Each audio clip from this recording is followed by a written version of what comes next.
Selamat pagi, selamat sabat bagi kita semua. Selamat sabat kami ucapkan bagi saudara-saudara di rumah dimanapun Anda berada. Apa kabar hari ini?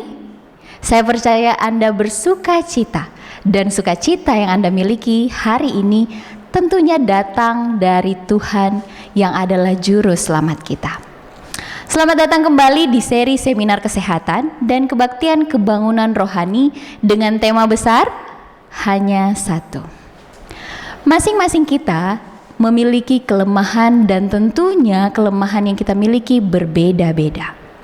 Ada yang kelemahannya lebih egois, ada yang kelemahannya tidak sabaran, dan ada kelemahannya yang lebih suka mengeluh, dan mengeluh. Firman Tuhan berkata, betapa liciknya hati, lebih licik daripada segala sesuatu. Dalam Yeremia 17 ayat 9 bagian pertama. Bahkan untuk memuji Tuhan yang Maha Kuasa, kita tidak sanggup. Dan kita tidak tahu bagaimana caranya. Marilah kita datang kepada Tuhan, memohon pertolongannya. Bagaimana Tuhan caranya untuk memuji Engkau? Bagaimana Tuhan bersyukur kepadamu karena Engkau adalah Allah yang menyelamatkan kami dari dosa. Tolonglah aku ya Allah, lagu Sion nomor 275. Mari kita nyanyikan bersama.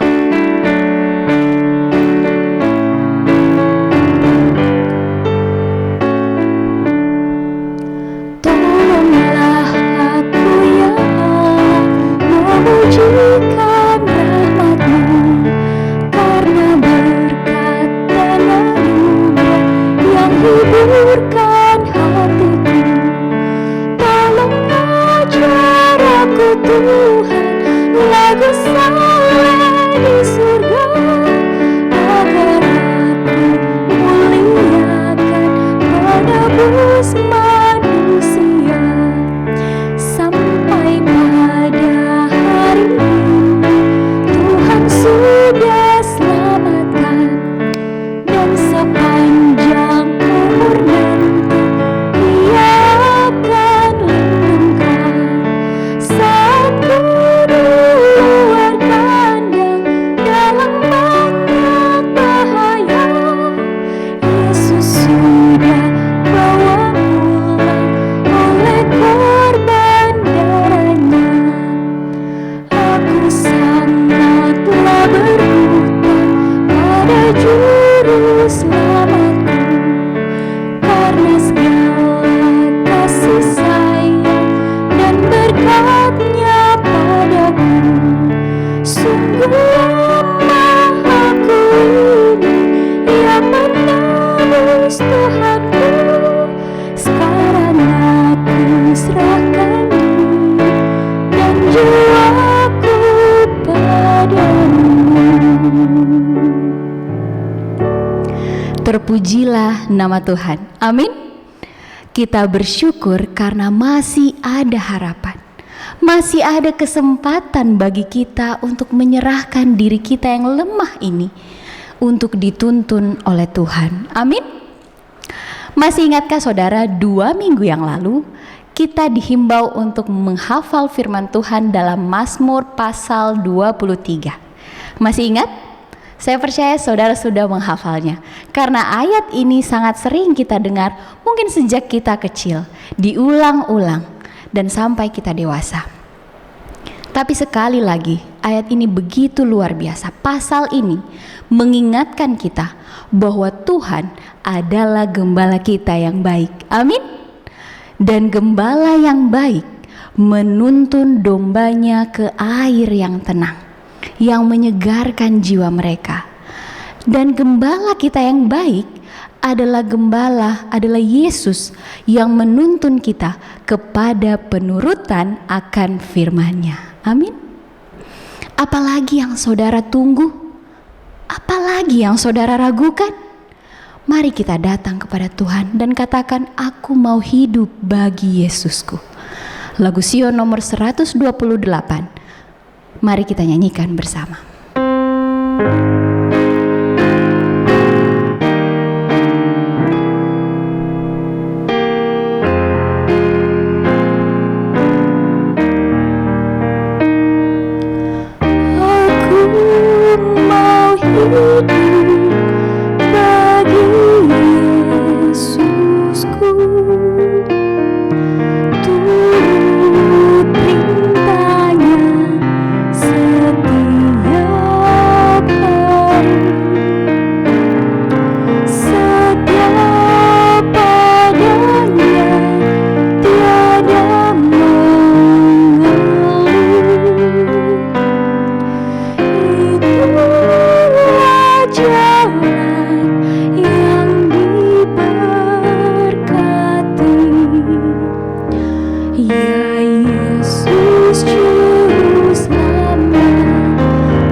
Yesus bagimu. Aku mau hidup bagi aku. Ia telah mati karena dosaku. Kasih-Nya aja bersasa penuh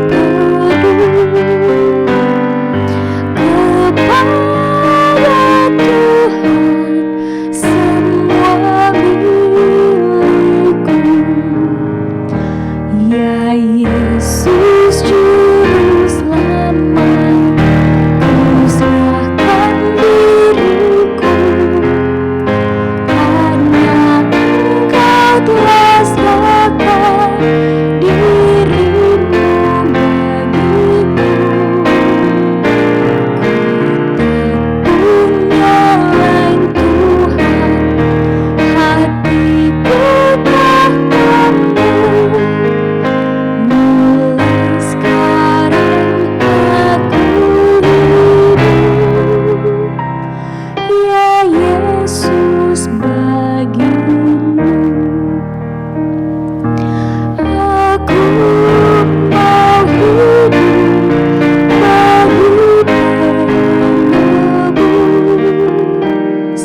Ia hartaku, terang yang beramal. Karena kasih-Nya aku ditebus dan mengampuni orang yang jahat. Ya Yesus Juru Selamat, Ku serahkan diriku, karena Engkau telah serahkan dirimu bagiku. Ku tak punya lain Tuhan, hatiku padamu. Mulai sekarang aku hidup, ya Yesus bagimu.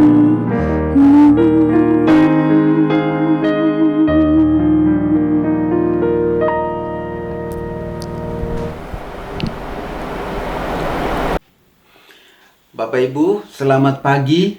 Mari kita tunduk kepala, kita bersatu di dalam doa.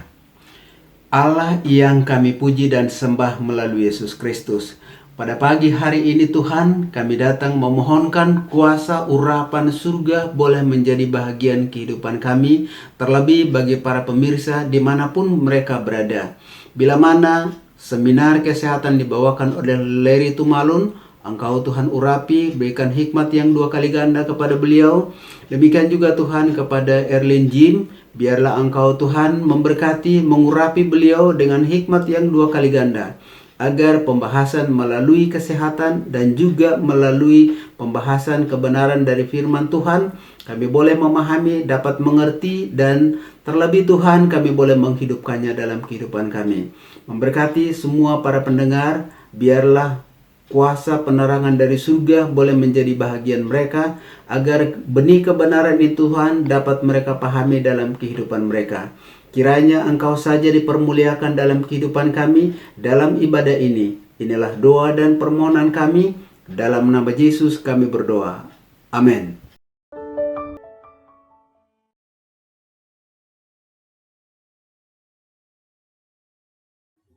Selamat pagi dan selamat Sabat. Apa kabar Anda hari ini? Doa dan harapan kita bersama, kita tetap sehat di dalam lindungan Tuhan. Apakah saudara merasa bahwa kita tetap sehat karena melakukan semua yang diatur oleh pemerintah? Social distancing, cuci tangan, makan sayur-sayuran dan buah-buahan, gunakan masker dan lain sebagainya? Tentu saja ya. Tetapi lebih dari ini semua, sebenarnya kita tetap sehat Karena Tuhan yang melindungi kita. Alasannya sangat sederhana, yaitu karena kita tidak bisa melihat si coronavirus itu. Dan tidak ada teknologi sampai saat ini yang secara pasti bisa melihat apakah kita terpapar virus ini atau tidak. Dan tampaknya tidak mungkin bila kita tidak terpapar dengan virus ini bila melihat penularan yang begitu cepat secara universal. Tapi satu hal yang pasti, yaitu sampai detik ini kita tetap sehat. Tuhan tidak tinggal diam. Tangan Tuhan yang tidak kelihatan sedang bekerja dengan sangat super aktif untuk melindungi kita, terutama melalui sistem kekebalan tubuh kita yang sudah diketahui tidak memiliki reseptor ACE2, jalan masuk virus ke dalam sel-sel kita.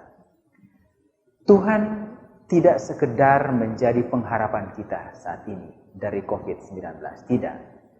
Tuhan sedang berperan aktif dan bekerja keras saat ini, detik ini, untuk melindungi saudara dan saya.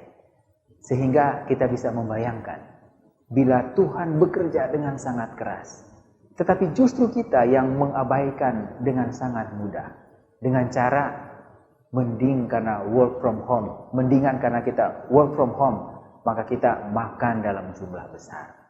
Kita tidak mau berolahraga. Bahkan karena work from home kita tidur larut malam. Mungkin kita nonton dan lain sebagainya. Saudara, saya pikir ini tidak fair untuk Tuhan. Mari kita bekerja sama dengan Tuhan. Jangan hanya berdoa mati-matian supaya selamat dan dilindungi dari COVID-19. Tetapi tidak ada yang kita lakukan. Iman harus disertai dengan perbuatan. Lakukan bagian kita dan biarkan Tuhan yang melakukan sisanya bagi kita. Saat ini kita akan belajar prinsip yang keempat dari prinsip nutrisi 7K. Saya ulangi lagi, tujuan prinsip 7K ini adalah supaya makanan yang kita makan dapat memenuhi semua kebutuhan nutrisi kita, baik vitamin, mineral, dan antioksidan tanpa menyebabkan kelebihan kalori. Dan kemudian makanan yang kita makan itu tidak memiliki senyawa-senyawa tertentu yang bisa justru meracuni tubuh kita. Dan ini harus terjadi dalam jangka pendek maupun dalam jangka waktu yang panjang. Ada satu hal penting yang saya belum sangat tekankan sejak pertemuan kita yang pertama, yaitu prinsip 7K ini tidak berdiri sendiri-sendiri. Kita tidak membahas hanya prinsip kondisi saja, hanya prinsip kuantitas saja, hanya prinsip keanekaragaman, tidak. Prinsip ini adalah prinsip yang terintegrasi satu dengan lainnya dan harus berjalan atau diimplementasikan secara komprehensif. Ketika kita berbicara kondisi atau kualitas atau kuantitas, maka akan juga berbicara prinsip-prinsip lainnya secara otomatis. Jangan lupa prinsip ini. Ada satu hal yang saya ingin ungkapkan saat ini terkait dengan makanan kita.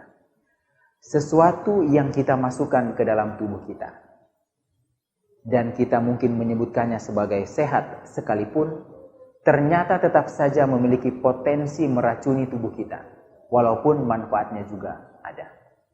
Makanan kita selain memiliki nutrien, karbohidrat, protein, lemak, vitamin, mineral, dan antioksidan, juga memiliki senyawa-senyawa kimia non-nutrisi lain.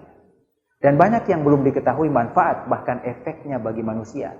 Dan saat ini mungkin sedang dalam penelitian. Prefiksnya adalah karena dosa, maka sebenarnya kita berada dalam posisi yang tidak aman dalam hal apapun, termasuk soal makanan yang kita makan. Prinsip yang keempat ini adalah prinsip yang tidak terlepas dari prinsip kuantitas yang kita sudah bahas pada minggu yang lalu. Ingat bahwa kuantitas yang terlalu besar, dalam hal ini senyawa-senyawa kimia dengan potensi toksik, itu akan mengurangi kemampuan tubuh untuk menetralisirnya. Tentang prinsip keanekaragaman atau variasi makanan, 150 tahun yang lalu, Ellen G. White telah menuliskan dalam bukunya bahwa variasi dan kesederhanaan makanan itu penting. Makanan harus bervariasi. Hidangan yang sama yang disediakan dengan cara yang sama. Janganlah dihidangkan dari satu waktu makan ke waktu makan yang lainnya, dari hari yang satu ke hari berikutnya. Makanan akan dimakan dengan selera yang lebih besar, dan sistem dalam tubuh akan memperoleh gizi yang lebih baik apabila makanan itu bervariasi. Kutipan yang lain yang kurang lebih senada dengan kutipannya ini adalah, makanan haruslah bervariasi. Makanan yang sama disediakan dengan cara yang sama. Janganlah disuguhkan di atas meja dari waktu ke waktu dan dari hari ke hari. Apabila makanan bervariasi, makanan itu akan dimakan dengan perasaan gembira, sehingga alat-alat tubuh akan lebih terpelihara. Istilah makanan bervariasi akan saling lekat dengan istilah kombinasi, walaupun saya akan lebih banyak menggunakan istilah variasi dalam hal ini. Artinya, ketika saya mengatakan variasi, itu maksudnya adalah variasi dan juga kombinasi. Paling tidak ada 3 manfaat makan bervariasi yang sudah diketahui di bidang nutrisi melalui berbagai penelitian ilmiah. Yang pertama, dengan makan bervariasi, maka makanan-makanan tersebut akan saling menutup kekurangan nutrien makanan yang lain. Ingat bahwa kita sudah membahas di pertemuan-pertemuan sebelumnya bahwa tidak ada di dunia ini makanan super yang dengan memakannya maka semua unsur nutrisi itu akan terpenuhi. Tidak ada. Dengan makan bervariasi, maka apa yang kurang dari jenis makanan tertentu akan ditutupi oleh jenis makanan yang lain dan juga sebaliknya. Mari kita lihat contoh dari analisis nutrisi makanan-makanan ini. Seperti yang kita sudah belajar di awal, maka kondisi makanan saat ini disesuaikan dengan kondisi dari seorang perempuan, seorang wanita berusia 50 tahun yang dalam keadaan sehat. Baik dari jumlah kebutuhan kalorinya, karbohidrat, protein, lemak, vitamin, dan mineralnya. Nah, dalam grafik ini, apabila kepada perempuan tersebut hanya diberikan bayam sebanyak 1 kg yang sudah diolah atau sudah direbus, artinya massa air juga termasuk di dalam berat 1 kg ini, atau 1 kg dalam bahan makanan tertentu, dalam hal ini sayur bayam, maka bila diperhatikan di dalam gambar ini, garis hitam vertikal yang berada di tengah adalah batas kebutuhan sesuai dengan jenis kelamin dan usia. Bila kita perhatikan untuk kebutuhan energi yang digambarkan di dalam grafik bar berwarna merah, kemudian kebutuhan protein seperti digambarkan di grafik bar berwarna hijau, lemak seperti yang digambarkan di grafik bar warna kuning, dan karbohidrat sebagaimana Bapak dan Ibu bisa lihat di grafik bar yang berwarna coklat. Semuanya menunjukkan bahwa bayam 1 kg ini jauh di bawah nilai cukup untuk karbohidrat, protein, lemak, dan kalorinya. Artinya, perempuan ini akan kekurangan energi, karbohidrat, protein, dan lemak. Tetapi kalau kita perhatikan di gambar ini, bayam 1 kg tersebut akan memberikan perempuan ini lebih dari cukup vitamin dan mineral. Nah, kalau kita kembali ke prinsip kondisi, maka kita tidak bisa mengatakan bahwa bayam sehat dalam kondisi yang sedang kita bicarakan ini. Mikronutrisi vitamin dan mineral cukup bahkan berlebihan, tetapi makronutrisi, karbohidrat, protein, dan lemak yang memberikan energi jauh dari yang bisa disebut sebagai cukup. Hal ini terjadi karena yang digunakan hanya satu jenis atau yang disebut sebagai makanan tunggal. Untuk itu, perlu adanya kombinasi dan variasi dari makanan-makanan yang lain. Mari kita lihat apa yang terjadi bila makanan ini kita kombinasi dan variasi dengan makanan yang lain. Kali ini kita langsung kombinasi dengan sumber karbohidrat, dalam hal ini beras pecah kulit, divariasi dengan buah pepaya dan pisang, dan sumber proteinnya dari tempe dan tahu serta kacang hijau. Dan ini untuk makanan sehari. Ingat, ini untuk makanan sehari ya, bukan sekali makan, jangan lupa. Nah, coba kita perhatikan apa yang terjadi. Ternyata dengan kombinasi seperti ini, kita dapat meningkatkan jumlah makronutrisi, dalam hal ini karbohidrat, protein, lemak, sampai mencapai jumlah cukup. Nah, di dalam bidang nutrisi, makronutrisi 80% minimal 80% itu 80% maksud saya dari kebutuhan totalnya itu sudah dianggap cukup. Sementara jumlah vitamin dan mineral tidak ada masalah. Dalam keadaan sehat seperti kondisi perempuan ini, karena kita sudah belajar minggu yang lalu bahwa tubuh akan melakukan kompensasi penyerapan nutrisi secara aktif dan pasif. Kita bisa melihat bahwa dengan variasi dan kombinasi, maka masalah kekurangan nutrisi dapat diselesaikan tanpa akan meningkatkan kalori, asalkan sesuai dengan prinsip kualitas. Kita mengisinya sebagian besar dengan bahan makanan tumbuhan utuh. Tetapi bila kombinasi dan variasi adalah dari bahan makanan hewani atau makanan tumbuhan olahan, maka hasilnya akan seperti yang tampak pada grafik berikut ini. Di mana di dalam grafik ini kita lihat bahwa kombinasi makanan tumbuhan olahan dan makanan hewani akan menyebabkan kecenderungan kalori, protein, dan karbohidrat meningkat, sementara vitamin, mineral justru jauh dari kecukupan. Dan keadaan ini akan sangat sulit untuk dimodifikasi secara alamiah. Karena bila kita akan mencukupi vitamin dan mineral, maka itu berarti secara otomatis kita akan menambahkan juga karbohidrat, protein, dan lemak. Padahal makronutrisi ini sebenarnya sudah cukup di awalnya. Nah, inilah manfaat dari variasi dan kombinasi makanan dengan ketentuan bahwa yang kita variasi dan kombinasi adalah bahan makanan yang berasal dari tumbuh-tumbuhan yang utuh. Seperti yang kita sudah diskusikan, kita sudah sampaikan, kita sudah bahas pada prinsip kualitas pertemuan yang kedua yang lalu. Nah, Bapak dan Ibu, sekarang kita maju pada manfaat yang kedua. Apa manfaat yang kedua dari prinsip keanekaragaman? Manfaat dari yang kedua dari prinsip variasi makanan. Nah, ternyata manfaat yang kedua dari makanan yang bervariasi atau beraneka ragam adalah untuk membatasi kelebihan nutrien dan atau senyawa-senyawa kimia non-nutrien tertentu di dalam bahan makanan. Ada apa dengan senyawa-senyawa kimia non-nutrien di dalam bahan makanan? Makan bervariasi akan menyebabkan kita tidak terpapar. Sekali lagi, tidak terpapar dengan jenis makanan yang sama dari waktu ke waktu. Sehingga bila dalam bahan makanan yang kita makan ternyata memiliki senyawa-senyawa kimia yang berpotensi merusak tubuh, maka tubuh memiliki kesempatan untuk mendetoksnya atau menetralisirnya. Tapi coba kita bayangkan bila kita makan makanan yang sama secara terus-menerus, maka kapan tubuh dalam hal ini khususnya liver manusia, hati manusia, memiliki waktu atau mendapatkan kesempatan untuk menetralisir senyawa-senyawa ini?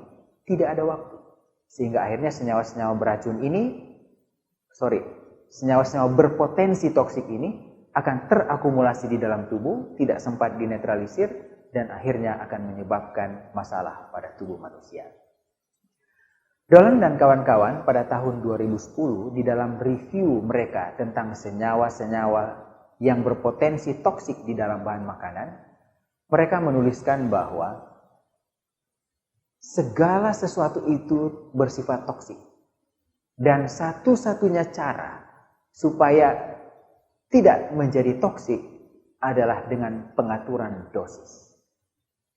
Sekali lagi, segala sesuatu bersifat toksik.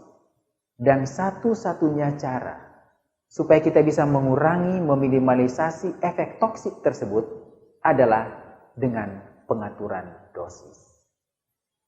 Artinya prinsip keanekaragaman ini masuk pada pengaturan dosis. Karena ketika kita makan beraneka ragam, maka otomatis kita akan mengurangi dosis dari bahan makanan tertentu yang kita makan. Dosis yang tinggi dari bahan makanan A yang kita makan, tetapi karena kita juga makan makanan B, makanan C, D, maka kita akan makan makanan A ini mungkin nanti minggu depan lagi atau beberapa hari lagi. Sehingga dosis toksiknya, maksudnya sehingga dosis potensi toksik pada makanan ini tidak akan terjadi akumulasi. Hanya dimakan dalam jumlah kecil dan tubuh juga memiliki banyak waktu untuk menetralisirnya. Bapak dan Ibu, bahkan air jernih yang kita pikir mungkin tidak ada senyawa berbahaya di dalamnya. Tetapi bila dikonsumsi 4-5 liter dalam 2-3 jam, itu akan berpotensi menyebabkan terjadinya pengenceran darah. Selanjutnya menyebabkan berkurangnya konsentrasi mineral tertentu, misalnya natrium, sehingga menyebabkan natrium ini dianggap berkurang oleh tubuh karena air yang terlalu banyak, dan terjadilah pembengkakan sel-sel otak, kemudian terjadi kejang, dan akhirnya menyebabkan kematian. Air jernih, coba kita bayangkan. Itulah sebabnya disarankan ketika kita minum dengan prinsip keanekaragaman, dalam hal ini maksudnya adalah kita minum air dengan prinsip terdistribusi merata sepanjang hari. Segelas-segelas setiap 2 atau 3 jam, sehingga tubuh memiliki waktu untuk menyeimbangkan kelebihan, membuang yang kelebihan, dan setelah sudah netral, aman, baru kemudian kita minum lagi. Begitu juga dengan vitamin A. Ketika kita mengasup vitamin A dalam jumlah yang sangat besar, maka cenderung menyebabkan terjadinya keracunan hati atau hepatoksisitas. Mungkin Bapak dan Ibu bertanya, bukankah pada materi tentang kuantitas kita sudah dijelaskan bahwa kelebihan vitamin dan mineral tidak akan jadi masalah karena tubuh akan mampu untuk melakukan pengaturan melalui mekanisme penyerapan aktif, pasif, dan mekanisme-mekanisme lainnya?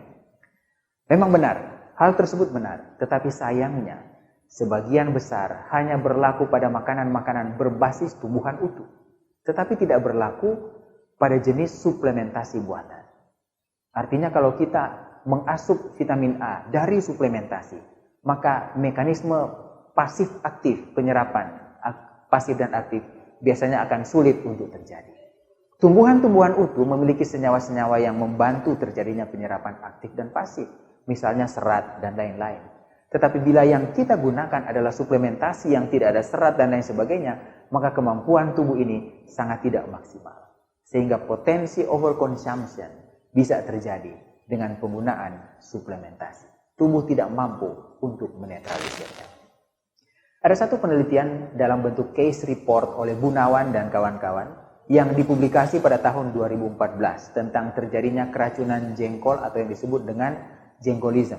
Satu kondisi yang ditandai dengan gejala-gejala kerusakan ginjal secara akut. Dari berbagai laporan kasus yang mereka kumpulkan, mereka menemukan bahwa rata-rata konsumsi biji jengkol pada kasus-kasus ini adalah 10 biji jengkol dengan berbagai cara pengolahannya. Walaupun terjadinya kondisi ini sampai saat ini belum diketahui dengan pasti, tetapi dari sudut pandang variasi makanan, bila kita makan 2 atau 3 biji saja biji jengkol, maka kemungkinan tidak akan mengalami masalah ini dibanding dengan makan 10 biji jengkol seperti pada kasus-kasus ini. Jadi makan jengkol 2 atau 3 biji, dan ini sebenarnya adalah ukuran 1 porsi untuk jengkol. Dan kemudian waktu makan yang lain diisi dengan jenis makanan lain yang juga bervariasi, dan makan jengkol mungkin minggu depan, minggu berikutnya, dengan jumlah yang juga sama, hanya 2-3 secukupnya, maka kondisi jengkolism ini kemungkinan besar tidak akan terjadi. Karena ketika kita makan jengkol saat ini, dan senyawa kimia asam jengkolat masuk ke dalam tubuh dalam jumlah kecil, maka tubuh akan dapat menetralisirnya. Sehingga asam jengkolat tidak akan menyebabkan masalah. Justru tumbuhan Pithecolobium jiringa atau jengkol ini, sebagai panah penelitian dari Muslim dan kawan-kawan, akan menghambat pembentukan pembuluh darah baru pada kanker, sehingga bukan justru menyebabkan kerusakan ginjal. Bisa kita lihat peran dari makanan yang beraneka ragam ini bervariasi dengan segala manfaatnya. Makan bervariasi, beraneka ragam akan membatasi dosis atau kuantitas makanan kita dan menekan efek merugikan dari makanan. Sementara di saat yang sama justru akan memaksimalkan efek menguntungkannya. Puji Tuhan. Mari kita lihat manfaat yang ketiga dari tujuan atau manfaat dari makan beraneka ragam makanan ini. Manfaat yang ketiga adalah ternyata dengan makan bervariasi, maka tubuh dapat menjaga dan memperkuat efek makanan tertentu.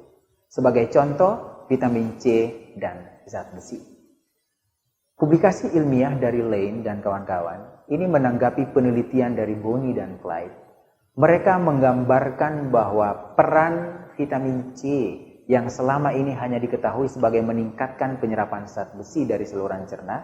Artinya kalau kita makan vitamin C bersama-sama dengan zat besi, maka penyerapan zat besi itu akan meningkat dalam saluran cerna karena dibantu oleh vitamin C.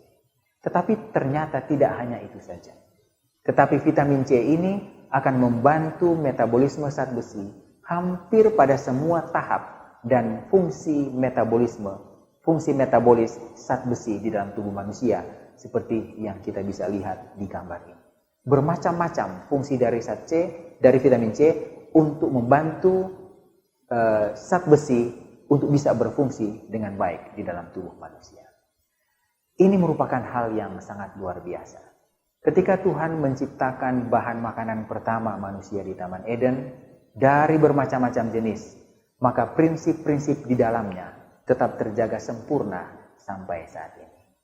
Bapak dan Ibu, selain ketiga manfaat di atas, maka ada satu manfaat lainnya lagi yang bisa kita dapatkan dari prinsip makan beraneka ragam makanan atau bervariasi, yaitu bisa mengurangi tingkat kebosanan makanan. Walaupun prinsip ini nanti akan lebih banyak kita bahas pada K yang ketujuh, yaitu tentang masalah kontinuitas. Salah satu metode pengaturan kuantitas yang berpotensi merusak tubuh manusia adalah dengan prinsip keanekaragaman. Dengan prinsip ini, maka diharapkan kita dapat memenuhi semua unsur nutrisi yang dibutuhkan tanpa menyebabkan kelebihan kalori dan juga tidak membosankan. Dengan menerapkan prinsip ini, kita juga diharapkan tidak akan terpapar dengan satu jenis makanan tertentu dalam periode waktu yang panjang, sehingga dapat meminimalisasi kemungkinan terjadinya efek potensi toksik dari senyawa-senyawa kimia dalam bahan-bahan makanan kita. Dan dengan menerapkan prinsip ini, kita akan memasukkan ke dalam tubuh kita unsur-unsur nutrisi yang akan bekerja sama menjaga dan memperkuat efek dari masing-masing unsur nutrisi yang Tuhan sudah ciptakan. Tuhan sudah mengerjakan hal yang rumit. Mari kita kerjakan hal sederhana yang Tuhan minta kita lakukan, yaitu makan beraneka ragam makanan. Minggu depan kita akan membahas prinsip yang terintegrasi lainnya, yaitu prinsip keteraturan. Bagaimana prinsip ini bekerja di dalam tubuh kita untuk mendatangkan manfaat sehat dari bahan-bahan makanan yang kita sudah makan sesuai prinsip kondisi, sesuai prinsip kualitas, sesuai prinsip kuantitas, dan prinsip keanekaragaman yang baru saja kita pelajari. Jangan lupa, minggu depan, prinsip keteraturan. Bapak dan Ibu, adalah satu hal yang terakhir yang saya mau sampaikan. Jangan lupa, lakukan minggu yang ada di depan. Tuhan sedang bekerja keras melindungi kita dari COVID-19. Lakukan bagian mudah yang harus kita lakukan. Mari kita bekerja sama dengan Tuhan. Lakukan bagian kita dan biarkan Tuhan melakukan sisanya untuk kita. Tuhan memberkati kita. Shalom saudara-saudara sekalian, senang sekali dapat jumpa kembali dengan saudara melalui ibadah online ini. Adalah suatu berkat Tuhan ketika kita masih dapat diberikan kekuatan dan kesehatan untuk dapat mengikuti dan mendengarkan seminar kesehatan dan juga khotbah sebentar nanti. Itulah sebabnya kita harus senantiasa bersyukur kepada Tuhan dan memuji Tuhan. Berikut ini kita akan mendengarkan tips bagaimana mengelola keuangan yang Tuhan percayakan kepada kita supaya kita dapat berjalan sesuai dengan kehendak Tuhan. Tuhan yang terutama. Ada suatu cerita lama yang sangat relevan bagi kita yang hidup pada masa kini. Dan uniknya, cerita itu hanya terdapat di kitab Injil Lukas, yaitu di pasal 12. Dikisahkan di situ, Yesus mengatakan kepada mereka suatu perumpamaan. Katanya, ada seorang kaya. Perhatikan, cerita ini dimulai ada seorang kaya Tetapi nantinya kita lihat bahwa orang kaya itu disebut Tuhan sebagai orang kaya yang bodoh, the rich fool. Tanahnya berlimpah-limpah hasilnya. Ia bertanya dalam hatinya, apakah yang harus aku perbuat? Sebab aku tidak mempunyai tempat di mana aku dapat menyimpan hasil tanahku. Dia memiliki masalah. Dia tidak mempunyai tempat lagi untuk menampung kelebihan hasil tanahnya. Lalu katanya, inilah yang akan aku perbuat. Aku akan merombak lumbung-lumbungku dan aku akan mendirikan yang lebih besar. Dan aku akan menyimpan di dalamnya segala gandum dan barang-barangku. Sesudah itu aku akan berkata kepada jiwaku, jiwaku, ada padamu banyak barang tertimbun untuk bertahun-tahun lamanya. Beristirahatlah, makanlah, minumlah, dan bersenang-senanglah. Tetapi firman Allah datang kepadanya, hai engkau orang bodoh, pada malam ini juga jiwamu akan diambil daripadamu. Dan apa yang telah kau sediakan, untuk siapakah itu nanti? Demikianlah jadinya dengan orang yang mengumpulkan harta bagi dirinya sendiri, jikalau ia tidak kaya di hadapan Allah. Lukas 12 ayat 21. Tidak salah untuk menjadi kaya atau untuk memikirkan tentang masa depan. Tidak salah untuk memiliki tabungan atau untuk melakukan investasi. Bukan hal itu yang Kristus cela, melainkan sikap dari orang kaya itu yang hanya menimbun dan mengumpulkan bagi dirinya sendiri.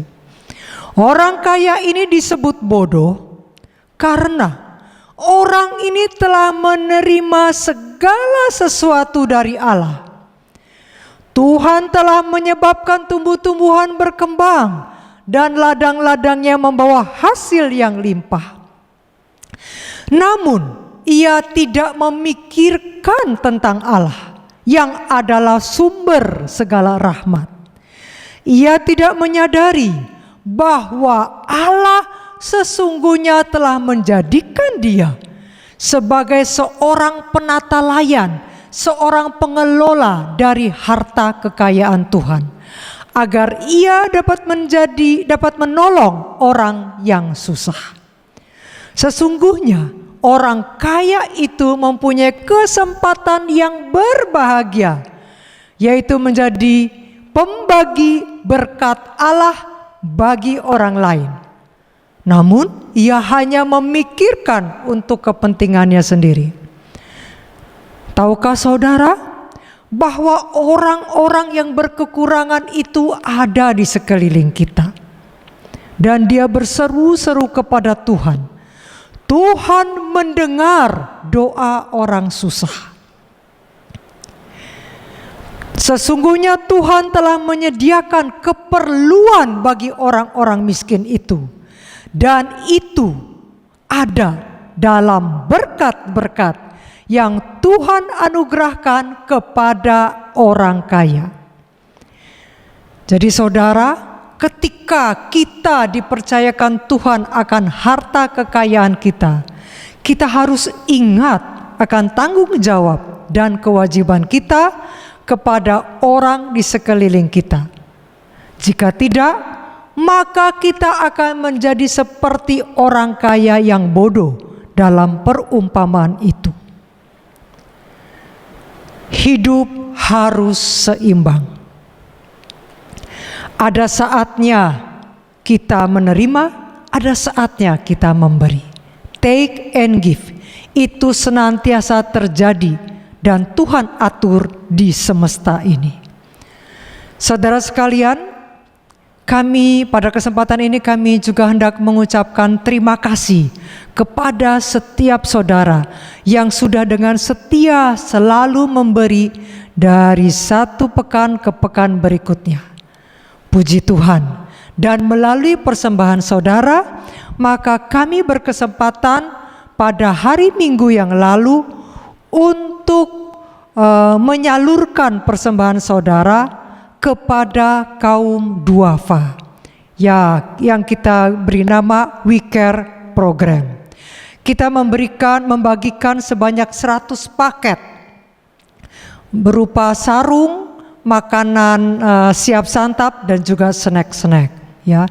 Ini sedikit dan beberapa cuplikan foto-foto pada saat berlangsungnya program tersebut ya. Kami memberikan dan menyalurkannya kepada mereka yang ada di pinggir jalan, di bawah kolong jembatan, mereka kaum yang membutuhkan. Saudara mau tahu apakah yang kami berikan kepada mereka, bagaimana makanan mereka? Wow, lihat ini. Untuk lebih jelasnya, ini dia. Nikmat sekali. Dan donatur yang memberikannya itu juga menyediakan makanan siang bagi kami relawan-relawan yang melakukan pembagian berkat ini. Inilah makanan yang disediakan juga ya. Terima kasih untuk donatur yang sudah memberikan sumbangannya sehingga We Care Program dapat kami jalankan pada minggu yang lalu. Saudara sekalian, Tuhan Yesus mengingatkan kepada kita pada berjaga-jagalah dan waspadalah terhadap segala ketamakan. Karena kehidupan seseorang tidaklah tergantung daripada kekayaannya itu. Lukas 12 ayat 15. Ketika kehidupan hanya sekitar harta benda saja, maka kita tidak akan pernah merasa cukup. Kita selalu ingin lebih dan lebih lagi, dan itu menjadikan kita menjadi selfish, mementingkan diri kita sendiri. Kita selalu merasa kurang terus, sehingga kita akan terus menimbun lebih banyak lagi, menimbun lebih banyak lagi. Kita menjadi tamak dan khawatir dalam kehidupan ini, menjadi orang-orang yang pelit dan kikir. Hamba Tuhan Nyonya Ellen G. White mengatakan, hidup untuk diri sendiri berarti binasa. Roh setanlah yang hanya mau mendapat dan menarik untuk diri sendiri. Sedangkan Roh Kristus adalah selalu memberi, mengorbankan diri demi kesejahteraan orang lain. Firman Tuhan mengatakan, sebab itu janganlah kamu khawatir akan hari besok, karena hari besok mempunyai kesusahannya sendiri. Kesusahan sehari cukuplah untuk sehari. Matius 6 ayat 34. Yesterday is gone, tomorrow has not yet come. We have only today. Saudara sekalian, kita hanya memiliki hari ini saja. Satu hari ini sajalah yang menjadi milik kita. Dan selama hari ini kita harus hidup untuk Tuhan, memperindah karakter kita dengan iman kepada kebenaran Kristus, dan menjadi berkat buat orang lain. Mari kita datang kepada Tuhan membawa persembahan dengan sukacita, menyadari bahwa Tuhan telah memberkati kita dengan maksud untuk memberkati orang lain melalui pelayanan ini. Kiranya kita menempatkan keinginan kita di belakang dan menjadikan Tuhan yang terutama. Saudara sekalian, ada firman Tuhan tertulis di Ulangan 16 ayat 16 sampai 17. Mari kita datang kepada Tuhan tidak dengan tangan hampa, melainkan setiap orang harus memberi persembahan sesuai dengan berkat yang diberikan kepadamu oleh Tuhan Allahmu.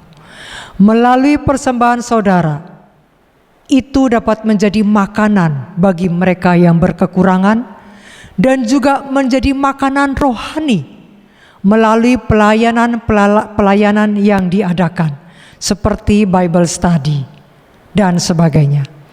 Sehingga itu dapat menjadi tuaian jiwa yang berlimpah pada waktunya. Saudara dapat mengirimkan persembahan saudara ke nomor rekening yang tercantum di layar. Setelah itu saudara dapat memberitahukan kepada kami lewat nomor 0811 886 805. Selamat memberi, Tuhan Yesus memberkati. Baiklah, sebelum kita lanjut pada sesi berikutnya, seperti biasa saya rindu membagikan hadiah bagi pemirsa yang ada di rumah. Sudah siap untuk pertanyaan berikutnya? Dan bagi siapa yang menjawab pertanyaan kuis dengan benar dan cepat, akan langsung kami kirimkan, yaitu bagi 30 orang pertama yang menjawab dengan benar dan cepat. Pertanyaan kuisnya adalah, apa rumus penciptaan makhluk yang hidup? Sekali lagi, apa rumus penciptaan makhluk yang hidup berdasarkan buku Kejadian pasal 2? Saya berikan clue. Clue-nya adalah titik-titik-titik ditambah titik-titik-titik sama dengan makhluk hidup. Oke, bagi yang sudah tahu jawabannya, langsung saja Anda kirimkan jawabannya ke nomor 0878 0012 3457. Sekali lagi, langsung saja Anda WhatsApp ke nomor 0878 0012 3457. Dan sekali lagi kabar gembira bagi saudara-saudara yang tinggal di Indonesia, karena kami akan langsung kirimkan hadiah kuis ini ke rumah Anda jika Anda menjawab dengan benar. Jangan lupa untuk mencantumkan nama lengkap dan alamat lengkap saudara. Kami juga mengundang Anda untuk mengikuti pelajaran Alkitab bersama di setiap hari Senin jam 3 sore dengan tema besar The Maker's Diet. Kemudian di hari Selasa dengan tema besar Our Amazing God setiap jam 3 sore. Bagi saudara-saudara, sahabat-sahabat orang muda yang juga rindu untuk belajar Alkitab bersama, kami undang Anda untuk hadir dan belajar bersama di setiap hari Kamis malam jam 7:30 malam. Dan bagi saudara yang merasa terberkati akan setiap pelajaran kesehatan, pelajaran rohani yang saudara dengarkan setiap Sabtu, jangan lupa untuk like, subscribe, dan komen, kemudian share berkat ini kepada saudara-saudara Anda. Dan kami juga rindu untuk mendoakan Anda. Bila Anda memiliki pergumulan, bila Anda memiliki beban, bagikanlah kepada kami akan mendoakan saudara dan kirimkan permohonan Anda, permohonan doa Anda ke nomor 0878 0012 3457. Dan saat ini, marilah kita siapkan hati kita untuk mendengarkan pelajaran pada hari ini. Hanya satu. Hari ini kita membahas hanya satu hukum.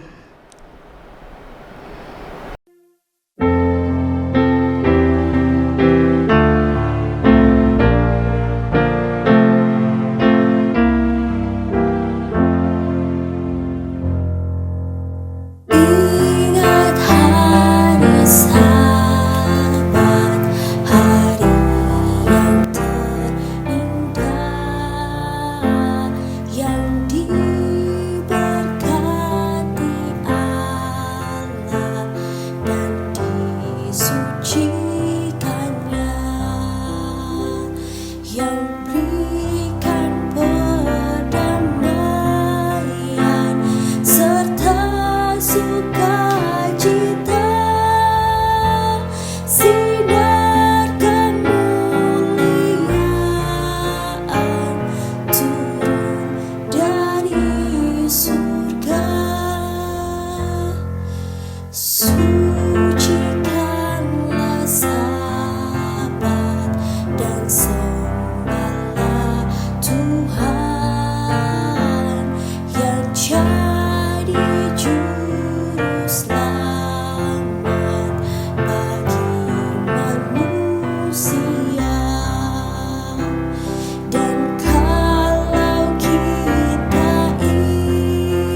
Shalom, salam damai sejahtera dalam Tuhan kita Yesus Kristus. Senang sekali kita bisa bertemu kembali pada hari ini untuk kembali menggali kebenaran dari firman Tuhan. Firman yang hidup, yang memberikan kita kekuatan untuk menjalani hidup kita hari demi hari. Sabtu yang lalu saya memberikan satu tugas, yaitu menghafal dari Mazmur pasal 1. Mazmur pasal 1, mari kita hafalkan. Berbahagialah orang yang tidak berjalan menurut nasihat orang fasik, yang tidak berdiri di jalan orang berdosa, dan yang tidak duduk dalam perkumpulan pencemooh. Tetapi yang kesukaannya ialah Taurat Tuhan, dan yang merenungkan Taurat itu siang dan malam. Ia seperti pohon yang ditanam di tepi aliran air, yang menghasilkan buahnya pada musimnya, dan yang tidak layu daunnya. Apa saja yang diperbuatnya berhasil. Bukan demikian orang fasik, mereka seperti sekam yang ditiupkan angin. Sebab itu orang fasik tidak akan tahan dalam penghakiman, begitu pula orang berdosa dalam perkumpulan orang benar. Sebab Tuhan mengenal jalan orang benar, tetapi jalan orang fasik menuju kebinasaan. Amin. Saat ini kita akan kembali memasuki pelajaran kita dengan tema hanya satu. Ada banyak pilihan, ada banyak hal yang ditawarkan oleh dunia, tetapi hanya satu yang baik dan hanya satu yang benar. Hari ini kita akan belajar satu topik pelajaran yang berjudul satu hukum. Tapi sebelum kita belajar, mari kita tunduk kepala dan kita akan berdoa. Ya Tuhan, Bapa kami yang di surga, saat ini Tuhan kami datang kepadamu untuk mengundang Engkau hadir bersama kami. Pada waktu kami akan membuka lembaran-lembaran kitab suci-Mu. Ya Tuhan, urapi kami dengan Roh Kudus-Mu. Berikan hikmat kepada kami, agar kami dapat mengerti pesan yang Tuhan ingin sampaikan kepada kami pada saat ini. Hadirlah bersama kami dan urapi apa yang hamba-Mu katakan ini, sehingga itu hanyalah daripada-Mu saja. Terima kasih Tuhan. Di dalam nama Yesus kami berdoa dan mengucap syukur. Amin. Pelajaran kita berjudul satu hukum. Satu hari ada seorang tentara yang sedang bertugas di medan peperangan. Dan suatu hari dia berkenalan melalui sahabat pena dengan seorang wanita. Mereka kemudian menjadi dekat dan dihubungkan oleh cara surat menyurat pada waktu itu. Zaman itu belum ada email, belum ada WhatsApp seperti saat ini. Jadi mereka saling berkirim surat. Mereka belum pernah bertemu satu sama lain. Mereka hanya berkomunikasi melalui surat. Dan setelah sekian lama, timbullah perasaan cinta yang ada di antara keduanya. Sehingga suatu waktu ketika tentara ini mendapat waktu untuk cuti pulang ke negaranya, mereka kemudian membuat satu janji bahwa mereka akan bertemu di sebuah stasiun kereta api. Dan setelah lama ditunggu-tunggu, setelah mereka sudah memimpikan bagaimana pertemuan mereka, akhirnya datanglah hari yang sudah ditunggu-tunggu itu. Si pemuda, si tentara muda ini, dia datang ke stasiun kereta api. Dan kemudian dia melayangkan pandangannya, mencari-cari di mana wanita yang dia sudah tunggu-tunggu ini. Kemudian dia melihat ada satu tanda, yaitu tanda yang dia sudah buat perjanjian dan wanita itu, bahwa wanita itu katakan bahwa saya akan memegang sekuntum bunga mawar di tangan saya. Itulah saya, itulah tanda bahwa kamu sedang mencari saya. Dan ketika dia melayangkan pandangannya, dia berusaha untuk mencari di antara orang-orang yang ada di stasiun itu, siapakah yang memegang sekuntum bunga mawar. Dan akhirnya dia menemukan ada satu orang wanita yang memegang bunga mawar. Tetapi alangkah kagetnya dia, karena ketika dia melihat wanita itu, ternyata wanita itu adalah seorang wanita yang sudah lanjut usianya. Seorang oma, seorang nenek yang duduk sambil memegang sekuntum bunga mawar. Di dalam hatinya dia merasa sangat kecewa. Dia memimpikan bahwa gadis atau wanita yang dia akan temui adalah seorang wanita yang muda, yang pastinya sangat cantik. Tapi kemudian dia bertemu, yang dia lihat di sana kuntum bunga itu, yang menjadi tanda pertemuan dengan wanita itu, dipegang oleh seorang yang sudah tua. Tetapi kemudian dia mengingat janjinya. Dia berjanji pada wanita itu bahwa seperti apapun kamu, saya akan menerimamu karena saya mengasihimu. Dia kemudian datang dan mendekati wanita yang sudah tua ini dan kemudian berkata, "Halo Bu," dia perkenalkan dirinya dan dia katakan, "Saya memenuhi janji saya kepadamu. Saya datang untuk bertemu denganmu." Dan kemudian dia membawakan hadiah untuk wanita ini.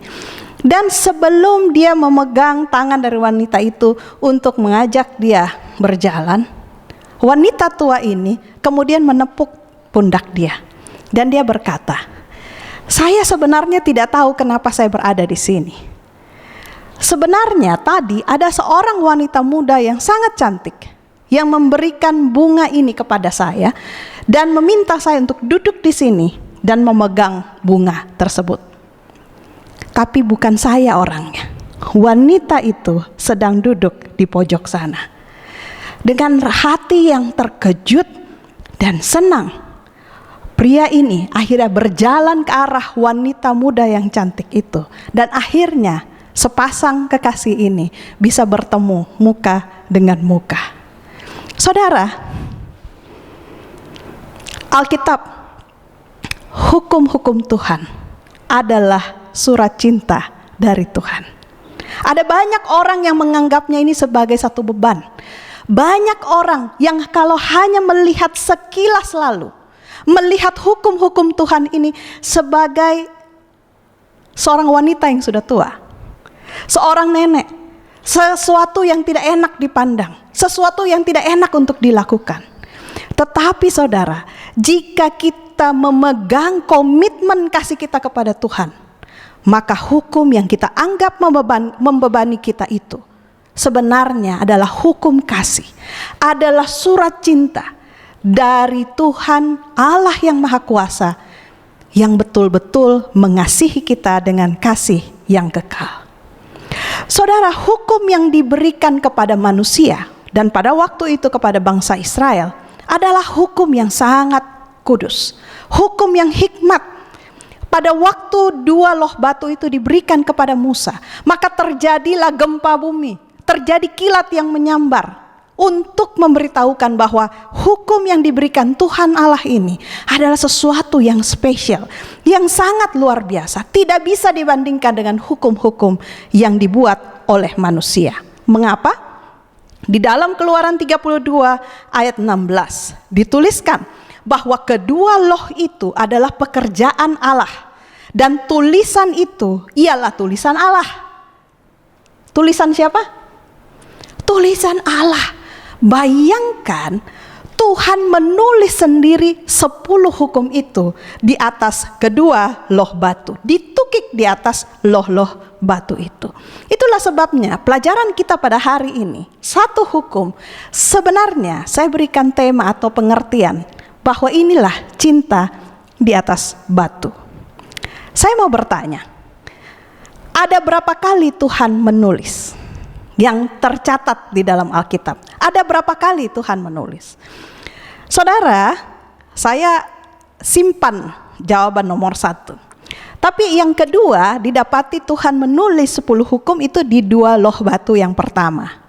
Sayangnya ketika Musa turun dari Gunung Sinai membawa 2 loh batu yang pertama, dia menemukan bahwa orang Israel ternyata sudah menyembah kepada patung anak lembu emas. Saking marahnya dia kemudian hancurkan 2 loh batu itu. Dan kemudian di dalam Keluaran 34 Tuhan kembali memberikan 2 loh batu yang baru. Dan Tuhan juga menulis kembali hukum-hukumnya dengan jarinya sendiri di atas 2 loh batu tersebut.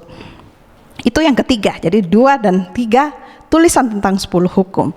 Nah yang keempat kita bisa temukan di Daniel 5. Di situ adalah cerita tentang tulisan di dinding pada waktu Raja Belsyazar mengadakan pesta besar-besaran. Itu terjadi pada masa Nabi Daniel.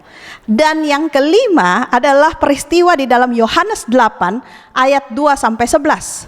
Ketika Yesus bertemu dengan perempuan yang tertangkap basah berbuat zina, dan kemudian Yesus menulis dosa orang-orang yang berusaha untuk menjebak perempuan itu, dan Yesus menulis dosa-dosa mereka di atas tanah. Pertanyaannya saudara, apakah kali pertama, kapankah pertama kali Tuhan menulis yang kita tahu tercatat di dalam Alkitab dan juga tercatat di dalam hidup kita? Di dalam Kejadian 2 ayat 7, ketika Tuhan menciptakan manusia, Tuhan tidak hanya menciptakannya dengan berfirman, seperti ketika Tuhan menciptakan hewan, menciptakan matahari, Tuhan menciptakannya dengan berfirman. Tetapi khusus manusia, tidak seperti itu. Tuhan mengambil debu tanah, Tuhan membentuk debu tanah itu dengan jarinya sendiri.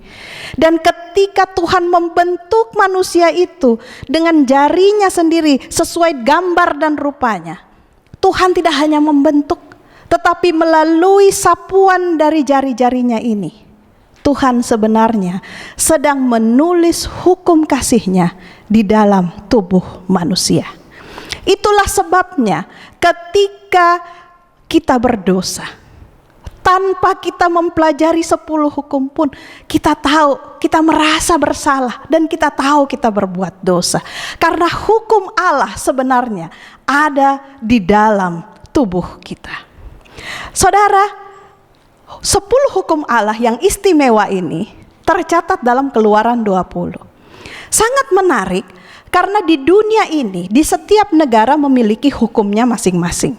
Dan setiap hukum satu negara tidak hanya 10, tidak hanya 100, tetapi hukum-hukum negara yang tercatat dalam satu negara saja bisa mencapai ribuan atau bahkan jutaan.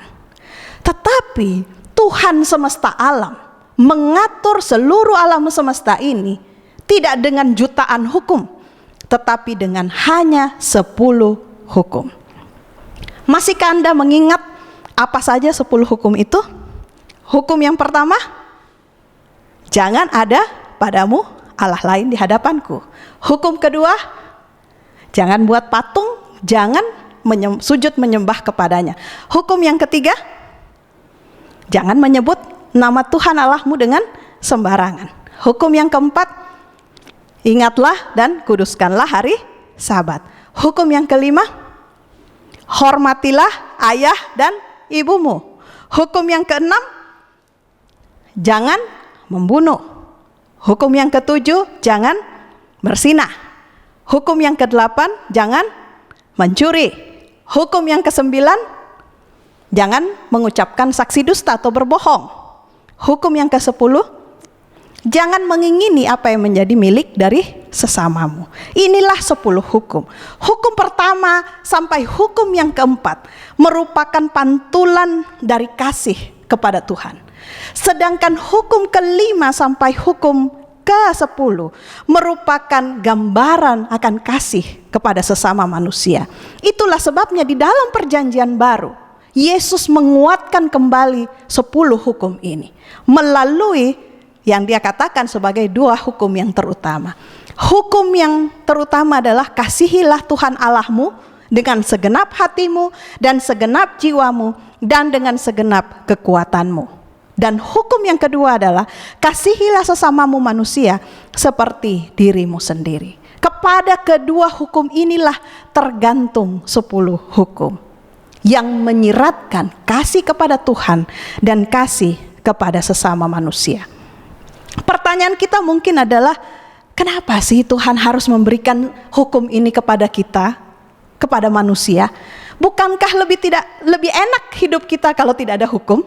Kita jadi bisa bebas, bisa melakukan apapun yang kita mau.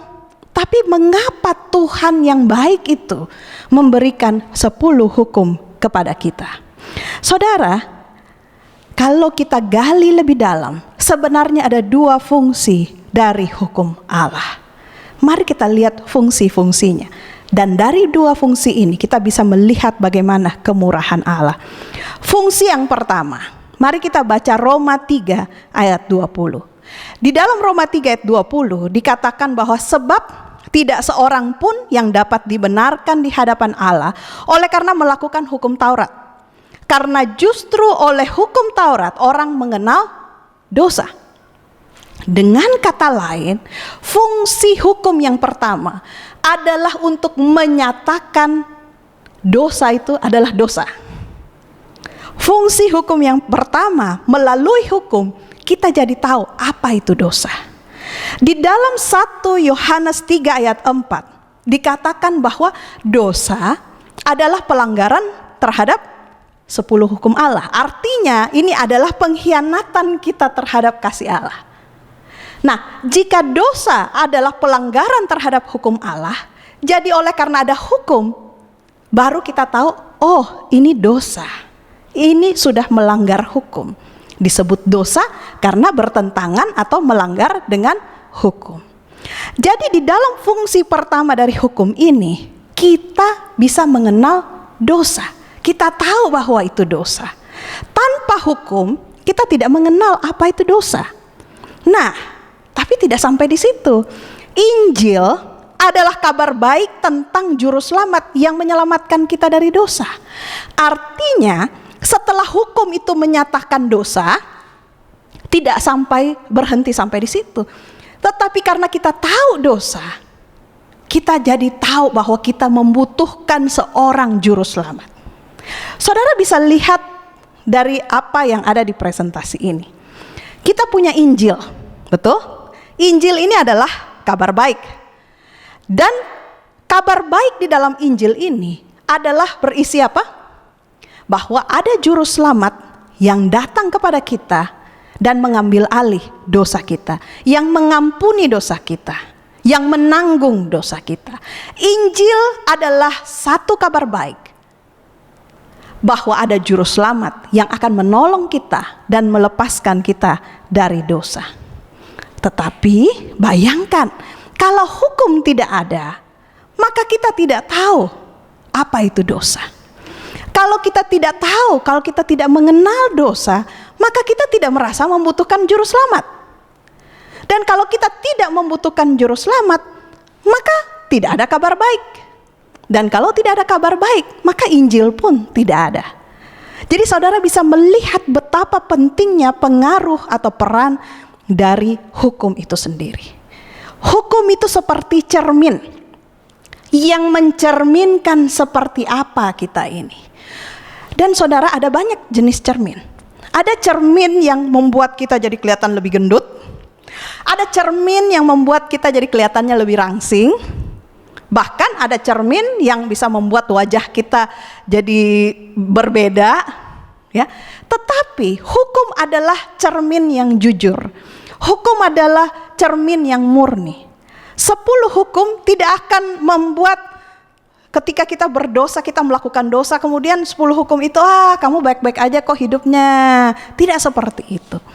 10 hukum adalah cermin yang sempurna untuk menunjukkan siapa kita. Ketika kita berdiri di depan 10 hukum itu, hukum ini menjadi cermin untuk menunjukkan bahwa apakah mungkin di wajah kita atau mungkin di tangan kita memiliki noda-noda dosa. Hukum menunjukkan siapa diri kita sebenarnya. Jadi di dalam Galatia 3 ayat 24 sampai 25, hukum Taurat adalah penuntun bagi kita sampai Kristus datang, supaya kita dibenarkan oleh iman. Nah, yang sering disalah mengertikan orang adalah kalimat selanjutnya. Dikatakan bahwa sekarang iman itu telah datang, artinya Kristus sudah datang. Karena itu kita tidak berada lagi di bawah pengawasan penuntun. Di awal dikatakan hukum adalah penuntun. Karena Kristus sudah datang, maka kita tidak perlu lagi penuntun. Apakah pengertiannya seperti itu? Nah, ini sering kali disalahpahami. Dengan demikian banyak sekali orang yang berkata bahwa 10 hukum itu sudah tidak berlaku. karena Kristus sudah datang. Nah sekarang mari kita melihat hubungan antara 10 hukum dengan iman kepada Yesus. Apakah 10 hukum itu sudah tidak berlaku lagi? Yang penting kita percaya dan punya iman kepada Kristus. Nah mari kita lihat di presentasi ini, di slide ini. Nah hukum, tadi kita sudah belajar fungsi pertama dari hukum adalah menyatakan dosa. Dengan adanya hukum, saya tahu saya berdosa. Dan karena saya berdosa, saya membutuhkan Yesus sebagai juru selamat, sebagai penebus dosa saya. Oleh karena itu, kalau saya sudah merasa saya membutuhkan Yesus, saya menerima Dia sebagai juru selamat saya. Saya bertobat dan percaya kepada Yesus. Dengan demikian, saya diampuni dan hidup dengan iman. Ketika saya hidup dengan iman, tadi dikatakan apa? Kita tidak perlu lagi penuntun. Artinya maksudnya apa? Artinya setelah saya hidup dengan iman, yang penting saya percaya saja kepada Yesus dan kemudian saya langgar semua hukum-hukumnya. Tidak lagi saudara. Orang yang hidup di dalam iman, orang yang hidup di dalam iman yang penuh kepada Tuhan Yesus, bukannya tidak memerlukan hukum. Tetapi hukum itu bukan lagi sebagai sesuatu yang perlu dihafalkan. Bukan lagi sebagai sesuatu checklist. Oke, saya nggak membunuh, saya nggak mencuri, saya tidak berdusta. Bukan seperti itu. Tetapi hukum itu sudah menjadi gaya hidupnya. Sudah menjadi gaya hidupnya. Tidak perlu lagi dihafalkan, tidak perlu lagi diingat-ingat untuk dilakukan. Karena orang yang beriman kepada Kristus pasti dengan sukacita menurut kepada hukum.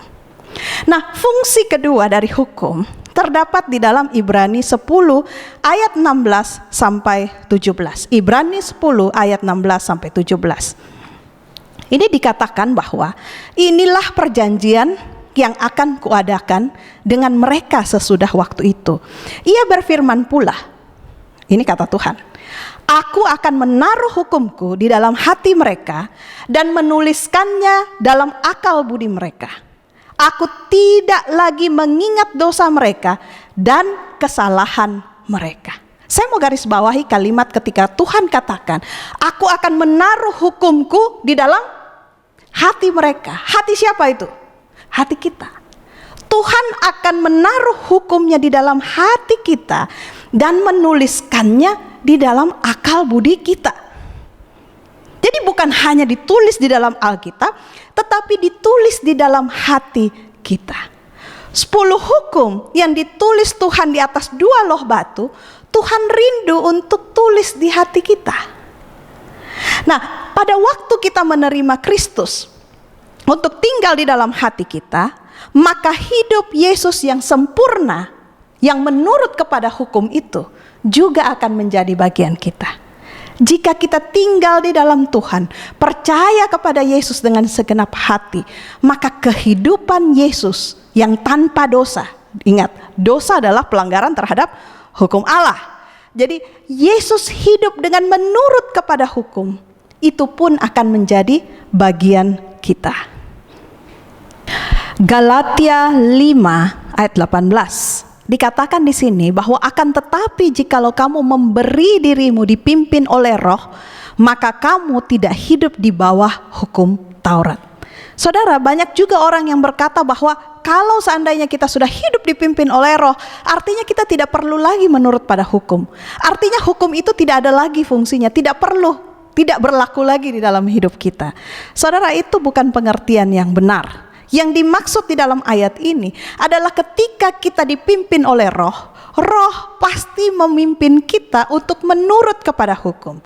Roh Kudus tidak pernah memimpin kita untuk menyimpang atau melanggar dari hukum.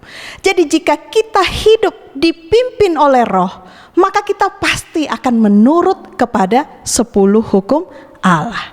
Nah, pertanyaannya adalah, apa buah-buah Roh? Apa sebetulnya yang dihasilkan ketika kita hidup di bawah pimpinan dari Roh? Di dalam Galatia 5 ayat 22 sampai 23 disebutkan bahwa tetapi buah Roh ialah kasih, sukacita, damai sejahtera, kesabaran, kemurahan, kebaikan, kesetiaan, kelemah lembutan, dan penguasaan diri. Dan ditambahkan terakhirnya adalah apa? Tidak ada hukum yang menantang. Tidak ada hukum yang menentang hal-hal itu. Apapun kepercayaan Anda, apapun hukum, seperti apapun hukum yang dibuat oleh manusia, dari buah-buah roh ini, tidak ada satupun yang berlawanan dengan hukum yang lain. Dengan demikian, kita bisa menyimpulkan bahwa 10 hukum Allah memiliki 2 fungsi yang tadi sudah kita pelajari. Fungsi yang pertama adalah menuntun kita kepada juru selamat. Menuntun kita, menyadarkan kita bahwa kita perlu seorang juru selamat, yaitu Yesus. Setelah kita menyadari bahwa kita sudah berbuat dosa. Yang kedua adalah mengundang Yesus tinggal di dalam hati kita untuk bisa memampukan kita menurut kepada hukum. 2 fungsi ini, saudara, jangan pernah ditinggalkan. Ada banyak orang yang ketika belajar Alkitab, mereka berhenti hanya di langkah yang pertama, atau berhenti hanya di fungsi yang pertama, bahwa hukum menyatakan dosa. Jadi kalau hukum menyatakan dosa, upah dosa adalah maut. Jadi orang semua serem banget sama hukum, ketakutan terhadap hukum. Padahal tujuan Tuhan memberikan hukum bukan untuk menakut-nakuti manusia, bukan untuk membuat hidup manusia menjadi beban, menghalangi kesenangan manusia, bukan, saudara, sama sekali bukan. Tetapi tujuan Tuhan memberikan hukum kepada manusia adalah untuk melindungi, memagari manusia agar memiliki kehidupan dengan sukacita yang penuh dari Tuhan, agar hidupnya dipenuhi dengan damai sejahtera, bukan ketakutan, bukan perasaan bersalah, tetapi dia bisa hidup dengan penuh ketenangan. Oleh karena itu, saudara, jangan berhenti sampai fungsi hukum yang pertama, yaitu untuk menyatakan dosa. Tetapi lanjutkanlah sampai ke fungsi hukum yang kedua, yaitu hukum. Ketika kita menurut kepadanya, maka Tuhan akan memberikan kita kesanggupan untuk bisa menurut. Sejujurnya, saudara, sebagai manusia yang berdosa, kita tidak akan mungkin sanggup untuk menuruti seluruh 10 hukum Allah ini. Kita pasti ingin untuk bisa menurut, tetapi daging terlalu lemah sehingga kita terlalu juga sering jatuh dan terjerembab di dalam dosa-dosa kesayangan kita. Satu-satunya hal yang dapat menyanggupkan kita untuk menurut kepada 10 hukum Allah ini adalah Allah itu sendiri, adalah Tuhan itu sendiri. Untuk itu, jika kita rindu untuk menurut kepada 10 hukum, kita harus meminta kuasa dari sorga yang menyanggupkan kita untuk menuruti hukum-hukumnya. Saudara, setiap hari kita perlu makan. Itu untuk kesehatan fisik kita. Secara kesehatan, secara rohani, kita juga perlu setiap hari makan roti hidup. Apa itu roti hidup? Firman Allah. Maka kalau kita makan roti hidup, jika kita makan, artinya kita masukkan firman Allah itu di dalam pikiran kita, dan itu menyatu dengan pikiran kita, maka hukum Allah akan menjadi bagian dari hidup kita. Hukum Allah akan menjadi bagian hidup kita jika yang kita terus masukkan ke dalam pikiran kita adalah firman Allah. Jika Yesus tinggal di dalam hati kita, maka penurutan terhadap 10 hukum akan jadi gaya hidup kita. Kita tidak akan merasa lagi 10 hukum ini bikin hidup kita jadi susah, membuat kita tidak bisa bersenang-senang, gak bisa bohong, gak bisa nyuri. Enggak, saudara, justru kalau kita tidak mencuri, hidup kita tenang. Jika kita tidak berbohong, kita ada damai sejahtera. Bukankah itu tujuan Tuhan memberikan hukum? Supaya hidup kita tidak dikejar-kejar perasaan bersalah, supaya kita tidak perlu khawatir ketika kita mengingat hukum pertama, jangan ada padamu Allah lain di hadapanku. Mengapa? Karena hanya satu Allah yang bisa, satu Tuhan yang bisa mencukupi segala kebutuhan kita. Jangan khawatir. Jadi kalau kita undang terus Yesus tinggal dalam hati kita, 10 hukum itu yang tadinya mungkin seperti membebani hidup kita, itu akan menjadi hukum-hukum yang menyenangkan hati kita, menjadi gaya hidup kita. Itulah sebabnya ayat hafalan kita Mazmur 1 yang tadi kita hafalkan ya. Dikatakan apa?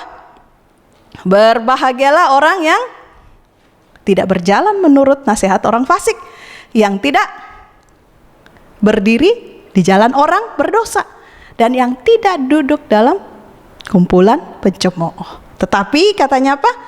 Kesukaannya adalah Taurat Tuhan, dan yang merenungkan Taurat itu siang dan malam. Ia seperti pohon yang ditanam di tepi aliran air, yang menghasilkan buahnya pada musimnya dan yang tidak layu daunnya.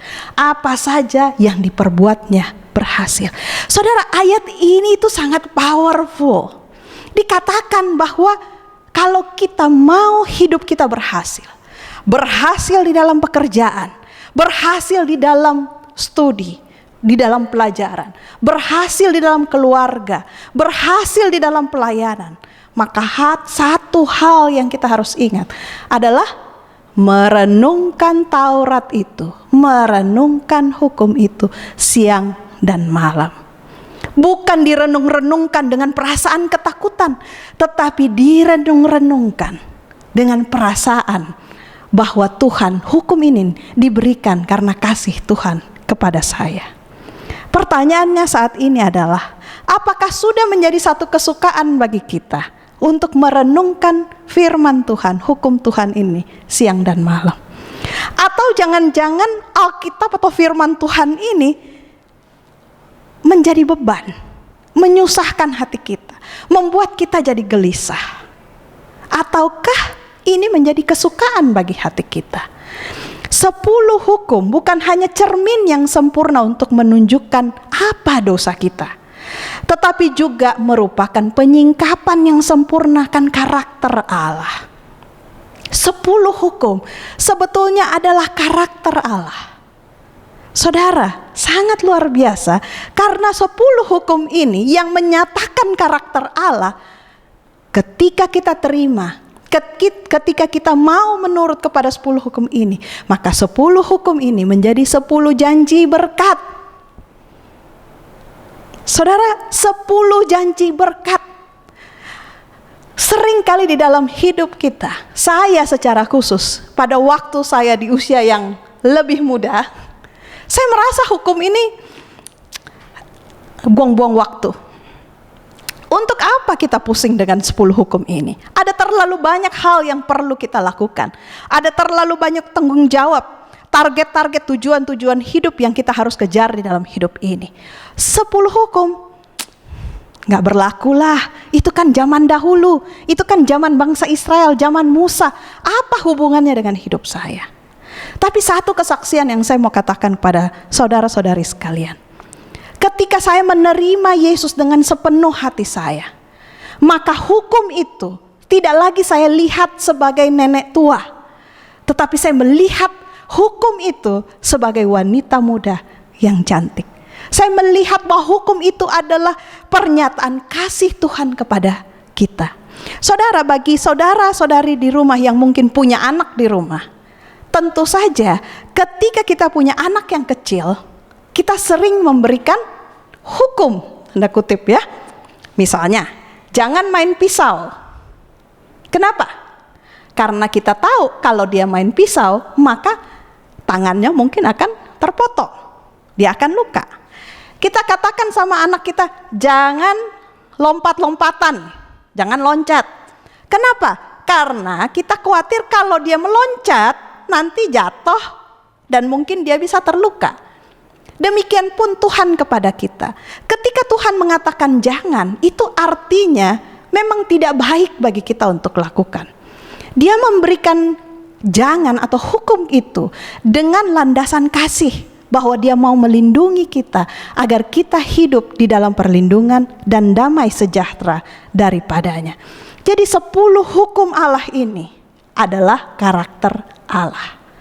Ketika Tuhan mengatakan jangan mengucapkan saksi dusta, itu karena Allah yang memberikan hukum 10 hukum ini adalah Tuhan yang tidak bisa berdusta. 10 hukum adalah pernyataan karakter Allah yang akan menjadi 10 janji berkat bagi kita. Di dalam Keluaran 20 ini, sebenarnya sebelum kita masuk ke dalam hukum pertama, ada pendahuluan yang kita perlu cermati. Ayat 1 dan ayat 2 dari Keluaran 20, kita bisa membacanya. Lalu Allah mengucapkan segala firman ini. Jadi yang mengucapkan 10 hukum itu bukan Musa, tetapi Allah yang mengucapkan firman ini. Apa yang diucapkan? Akulah Tuhan Allahmu yang membawa engkau keluar dari tanah Mesir, dari tempat perbudakan. Tuhan memberitahukan kepada bangsa Israel, sebelum dia menyampaikan 10 hukumnya, Tuhan kasih tahu bahwa aku yang sudah membawa engkau keluar dari tanah Mesir, dari tempat perbudakan. Saudara, sebelum memberikan hukum yang pertama, Tuhan mengingatkan kepada umatnya bahwa sesungguhnya dialah yang sudah melepaskan mereka dari tanah Mesir, tempat perbudakan. Dan saudara, Tuhan yang sama yang saat ini hadir ketika kita hidup, Tuhan yang sama yang sedang memberitahukan kepada kita bahwa 10 hukumnya diberikan oleh Tuhan Allah yang telah membawa kita keluar dari perbudakan dosa. Tuhan memberikan 10 hukum ini bukan supaya untuk jadi beban hidup kita, tetapi supaya kita keluar dari perbudakan dosa, supaya kita tidak perlu lagi menjadi hamba dosa, supaya sepanjang hidup kita tidak perlu lagi membawa rasa-rasa bersalah, tetapi Tuhan ingin memberikan kelepasan bagi kita. Pertanyaannya, kalau kita mau lihat kembali lagi, bagaimana sih sebetulnya bangsa Israel waktu itu dilepaskan dari tanah Mesir? Kita tahu cerita di dalam kitab Keluaran, sebelum bangsa Israel keluar dari Mesir, Tuhan mendatangkan ada 10 tulah kepada bangsa Mesir. Yang paling parah itu tulah yang ke-10 ya. Ketika seluruh anak sulung itu dibunuh. Tetapi Tuhan berfirman bahwa kepada orang-orang Israel pada waktu itu, sebelum malam ketika Tuhan membunuh semua anak-anak sulung itu, Tuhan memerintahkan mereka untuk mengambil seekor domba, menyembelihnya, dan kemudian menaruh darah dari anak domba itu di ambang pintu mereka. Bangsa Israel menurut apa yang dikatakan oleh Tuhan. Walaupun saat itu mereka mungkin tidak mengerti, itu adalah tanda kelepasan mereka. Mereka mengenal peristiwa ketika Tuhan melepaskan mereka dari tanah Mesir sebagai Paskah. Tetapi saat ini kita mengetahui bahwa apa yang diperintahkan oleh Tuhan pada waktu itu merupakan satu simbol bahwa sebelum hukum pertama diberikan, anak domba Allah telah mati untuk melepaskan kita dari perbudakan dosa. Penurutan terhadap hukum hanya mungkin terjadi kalau kita percaya kepada Tuhan sepenuhnya. Kalau kita percaya bahwa hanya Tuhanlah yang membuat saya bisa menuruti hukum-hukum itu, bukan karena kekuatan kita sendiri. Sesaleh apapun kita, serohani apapun kita tidak sanggup untuk menurut kepada hukum Allah. Oleh karena itu, mintalah kuasa dari Allah yang memberikan hukum itu sendiri. 10 hukum Allah menjadi mungkin untuk kita bisa lakukan karena pengorbanan Yesus di kayu salib. Karena Yesus telah mati bagi kita, dan dasar dari 10 hukum adalah kelepasan dari dosa. Dengan kematian Yesus di kayu salib, sekarang kita bisa melihat 10 hukum lebih jelas. Saudara, karena Yesus sudah mati buat saya, jangan lagi ada Allah lain di hadapan saya. Karena Yesus sudah mati buat saya tidak lagi mau membuat dan menyembah patung apapun. Karena Yesus sudah mati bagi saya tidak mau menyebut nama Tuhan dengan sembarangan. Nama Yesus adalah nama yang paling indah dan berharga yang saya akan sebut dengan hati-hati. Karena Yesus sudah mati bagi saya harus ingat dan kuduskan hari Sabat. Karena Yesus sudah mati bagi saya harus hormati orang tua saya, ayah dan ibu saya. Karena Yesus sudah mati buat saya jangan sampai saya membunuh. Saya tidak usah lagi membunuh. Karena Yesus sudah mati bagi saya, maka jangan lagi saya berzinah. Karena Yesus sudah mati bagi saya, maka saya jangan lagi mencuri. Karena Yesus sudah mati bagi saya, maka saya jangan lagi mengucapkan saksi dusta. Dan karena Yesus sudah mati bagi saya tidak perlu mengingini apapun lagi. Saudara, bukankah hukum ini menjadi sesuatu yang sangat indah sekali? Merupakan 10 janji berkat yang diberikan kepada saudara dan saya. Sama sekali tidak ada unsur yang membuat hidup kita menjadi susah. Mari kita lihat lebih dalam dari 10 hukum ini. Melihat bagaimana apa yang sebetulnya Tuhan sedang berusaha sampaikan kepada kita melalui setiap hukum ini. Hukum yang pertama adalah jangan ada padamu Allah lain di hadapanku. Yang Tuhan ingin sebenarnya katakan kepada kita bahwa kamu tidak perlu Allah lain. Kamu tidak perlu harta yang lebih banyak. Kamu tidak perlu teman yang lebih banyak. Kenapa? Karena aku akan selalu menyertaimu. Karena aku lebih baik daripada semuanya itu, kata Tuhan. Bahwa kamu tidak butuh Allah yang lain. Aku akan memberikan yang terbaik bagimu. Jika Tuhan ada di pihak kita, apalagi yang kita butuhkan? Untuk apalagi kita mencari Allah yang lain? Hukum kedua, jangan membuat bagimu patung yang menyerupai apapun. Jangan sujud menyembahnya. Apa sebetulnya yang Tuhan mau tunjukkan bagi kita melalui hukum yang kedua ini? Karena janji Tuhan sangat luar biasa. Dia katakan bahwa tetapi aku menunjukkan kasih setia kepada beribu-ribu orang, yaitu mereka yang mengasihi aku dan yang berpegang pada perintah-perintahku. Kenapa Tuhan secara spesifik mengatakan bahwa kita jangan membuat dan jangan menyembah patung? Saudara, kalau kita belajar dari Kejadian pasal 1, kita tahu bahwa manusia itu diciptakan sesuai dengan gambar dan rupa Tuhan. Setelah manusia jatuh ke dalam dosa, image ini, gambar dan rupa Tuhan yang ada di dalam manusia dirusak oleh dosa. Sehingga sepanjang sejarah manusia ini, manusia selalu ingin tahu bagaimana rupanya Tuhan.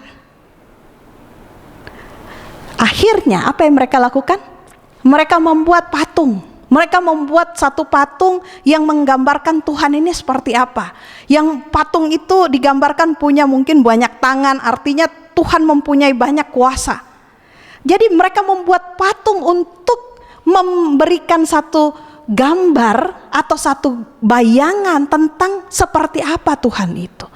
Padahal manusia diciptakan menurut gambar dan rupa Tuhan. Dengan hukum yang kedua, Tuhan sebenarnya ingin mengatakan kepada kita, kamu tidak perlu lihat patung, kamu tidak perlu sembah patung, pandanglah kepadaku, maka aku akan memulihkan gambar dan rupaku di dalam kamu. Saya sering terkagum-kagum melihat kalau ada pasangan suami istri yang mungkin sudah berpuluh-puluh tahun menikah. Sejak saya kecil sampai akhirnya saya sudah dewasa, saya melihat rupanya mereka, wajah mereka itu makin lama makin mirip. Padahal mungkin waktu awal mudanya itu mukanya beda banget. Tetapi setelah bertahun-tahun menikah, berpuluh-puluh tahun menikah, saling mengasihi, wajah mereka jadi lebih mirip. Bukankah itu yang saudara juga bisa lihat ya? Nah, ada istilah yang mengatakan, by beholding we become change. Dengan selalu memandang, kita akan diubahkan. Pertanyaannya sekarang adalah, siapa yang kita pandang? Itulah sebabnya Tuhan melarang kita untuk tidak membuat patung. Bayangkan saudara, kalau kita ikut-ikutan dengan bangsa Israel, kita buat patung anak lembu emas. Kita sembah itu siang dan malam. maka kita akan berpikir kita ini seperti lembu. Betul saudara? Tuhan itu seperti lembu. Tidak saudara.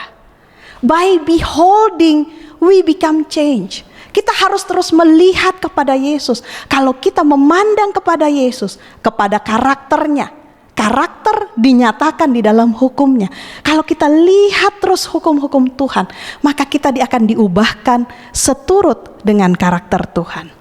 Itulah sebabnya juga mengapa 3 pemuda Ibrani, Sadrak, Mesak, dan Abednego di dalam kitab Daniel menolak untuk sujud menyembah kepada patung yang dibuat oleh Raja Nebukadnezar yang seluruhnya terbuat dari emas.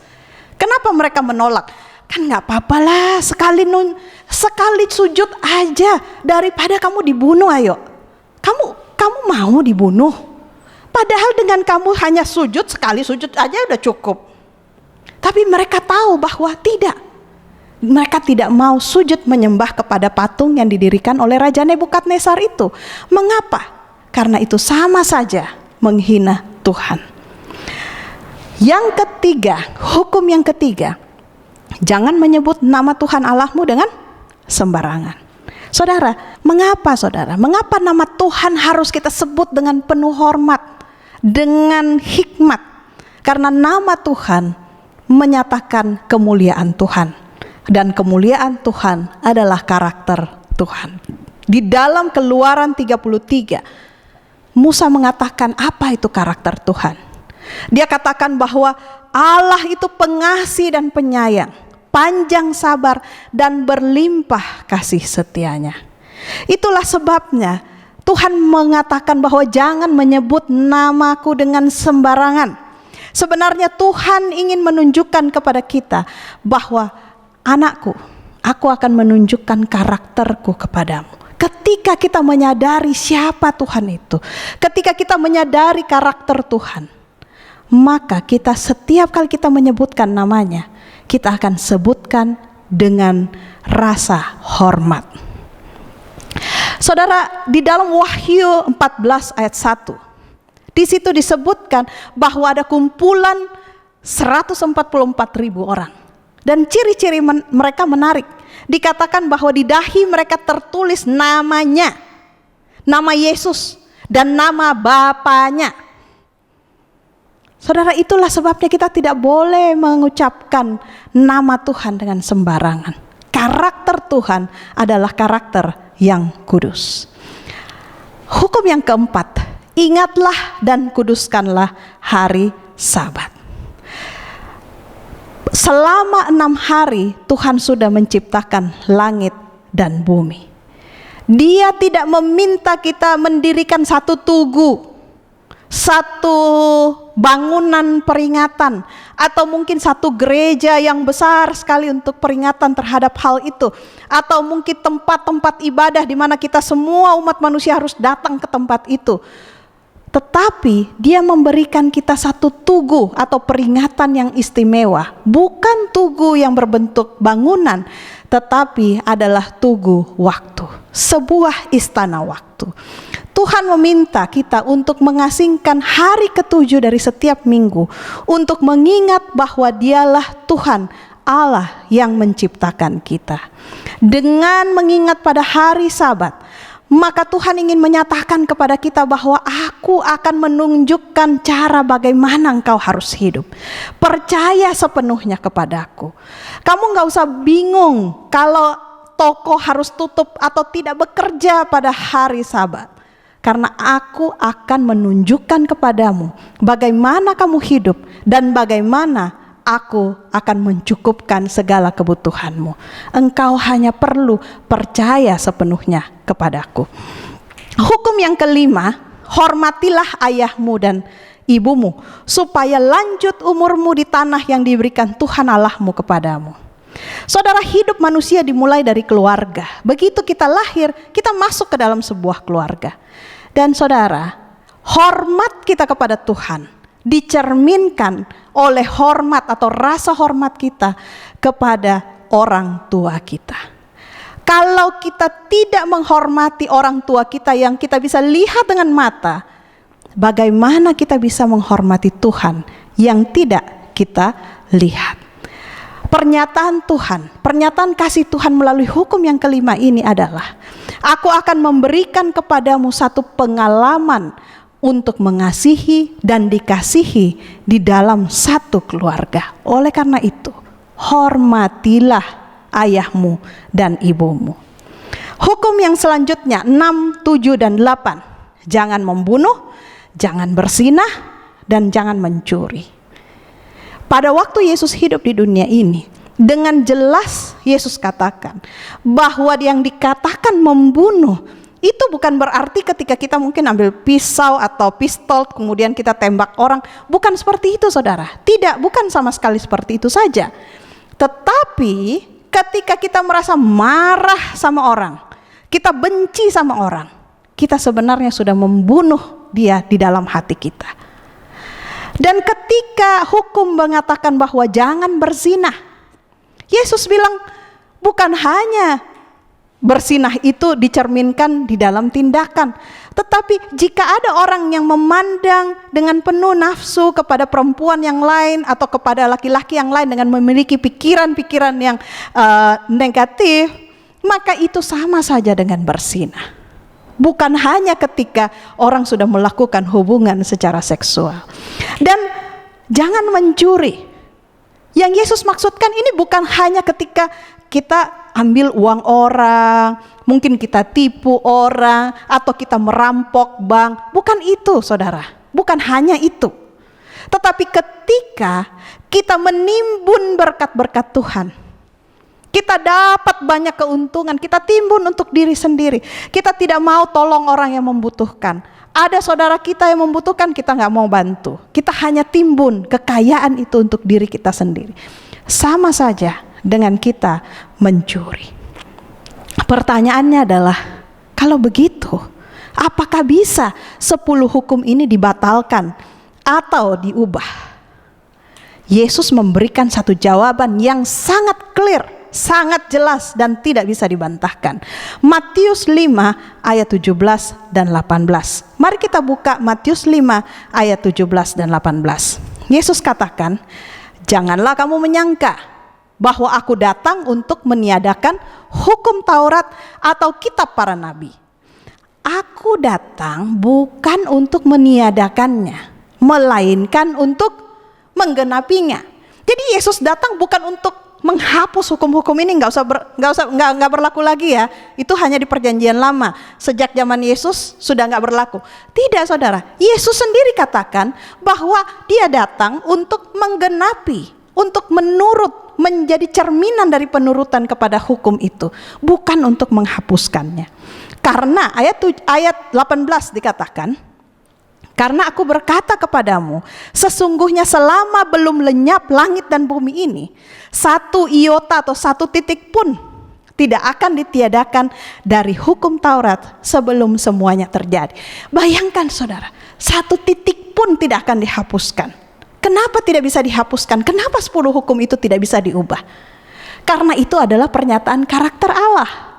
Dan karakter Allah adalah karakter dari Tuhan kita, Tuhan Allah yang tidak pernah berubah, yang kekal. Itulah sebabnya 10 hukum tidak berubah. Ketika Tuhan bilang kepada kita jangan mencuri, kenapa sih? Kan Tuhan, saya ini nggak punya uang untuk kasih makan keluarga saya, bolehlah saya mencuri. Tidak, saudara, kita jangan mencuri. Karena kalau kita mencuri, kita sebetulnya tidak percaya kepada Tuhan. Ketika kita mencuri, kita tidak percaya pada janji Tuhan yang mengatakan bahwa percayalah padaku, aku sanggup untuk mencukupkan kebutuhanmu dengan cara-cara yang tidak pernah engkau pikirkan sebelumnya. Hukum berikutnya adalah tentang jangan mengucapkan saksi dusta tentang sesamamu. Saudara, kalau kita menurut hukum Tuhan, kita akan menjadi saksi yang benar. Lukas 6 ayat 45 katakan bahwa karena yang diucapkan, kalau manusia itu apa yang diucapkan di mulutnya itu datang dari hati. Mulut itu gak ngomong sendiri. Mulut itu hanya ngomongin apa yang ada di dalam hati. Jadi kalau kita mengucapkan saksi dusta, kalau mulut kita berdusta, artinya hati kita juga berdusta. Mulut kita hasilnya keluarnya dusta, artinya hati kita ini ada kebusukan di dalam. Ada kecemaran di dalam hati kita, sehingga akhirnya kita berdusta. Janji Tuhan melalui hukum ke-9 ini adalah bahwa aku akan menjadikan engkau saksiku yang benar. Bukan jadi saksi palsu, tetapi jadi saksi benar. Dan hukum yang ke-10, jangan mengingini. Jangan ingin apapun. Kalau di dalam Keluaran pasal 20 dikatakan jangan ingin rumahnya, istrinya, hambanya, laki-laki atau perempuan, lembunya, keledainya. Saat ini saudara, di zaman kita ini saya mau katakan jangan mengingini apapun. Jangan ingin istri orang, jangan ingin suami orang, jangan ingin pacar orang, jangan ingin HP orang, jangan ingin apapun yang dimiliki oleh sesamamu. Saudara, janganlah kita mengingini sesuatu yang bukan menjadi milik kita. Kenapa? Kalau Tuhan menjadi segalanya dalam hidup kita. Dengarkan baik-baik. Kalau Tuhan yang menjadi segalanya dalam hidup kita, tidak ada lagi yang kita ingini. Satu-satunya keinginan kita adalah bersama dengan Tuhan. Satu-satunya keinginan kita adalah selalu dekat dengan Tuhan. Itu saja yang kita ingini. Kita tidak akan mengingini HP orang, kita tidak akan mengingini istri orang, karena satu-satunya kerinduan hati kita hanyalah bersama dengan Tuhan. Hukum ke-10 sebenarnya adalah pernyataan kasih Tuhan, di mana Tuhan ingin mengatakan kepada kita bahwa Dia lebih baik dari segalanya. Dia adalah segalanya bagi kita. Respon dari kita kepada Tuhan haruslah adalah kita harus katakan bahwa Tuhan, aku menginginkan Engkau. Aku tidak ingin yang lain. Aku hanya menginginkan Engkau. Engkau lebih berharga daripada uang, jabatan, status, siapapun orang yang saya kasihi dalam hidup ini. Apapun. Ya Tuhan, aku tidak bisa hidup tanpamu. Aku hanya menginginkan Engkau dan tidak ada yang lain selain Engkau. Pada waktu kita dekat dengan Tuhan, hanya itu seruan hati kita. Kita tidak ingin yang lain. Saudara, pertanyaannya kemudian adalah, hukum mana yang paling penting kalau begitu? Dari 10 ini, oke lah, saya nggak bisa turut 10-10-nya. Saya pilih dulu deh yang paling penting. Ada satu rumus matematika yang menarik.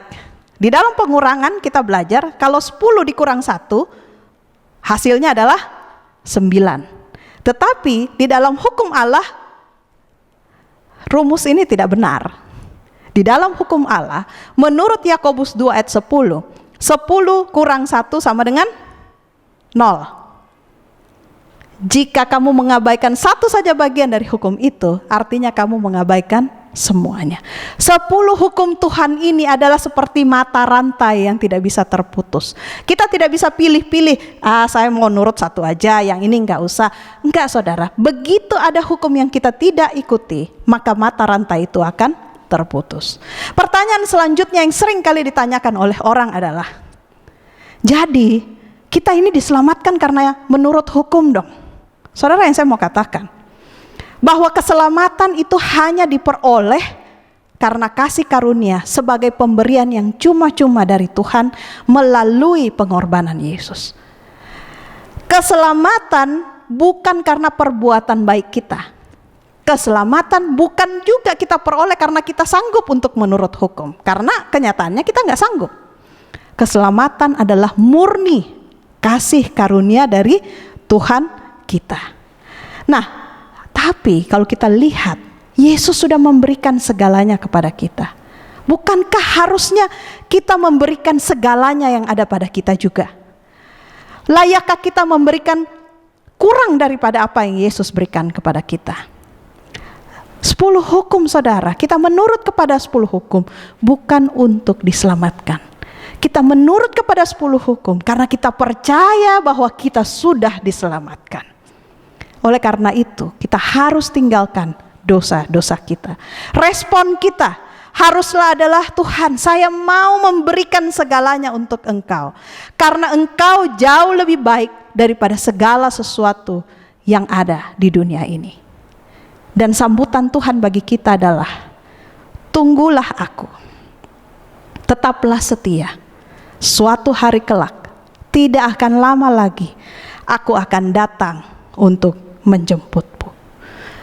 Saudara-saudari sekalian, pada saat ini ketika Tuhan mengingatkan kita akan hukum-Nya yang adalah pernyataan karakter kasih-Nya, maukah kita dilembutkan hatinya untuk menurut kepada Tuhan? Saat ini saudara, Yesus sedang mengetok di depan pintu hati saudara.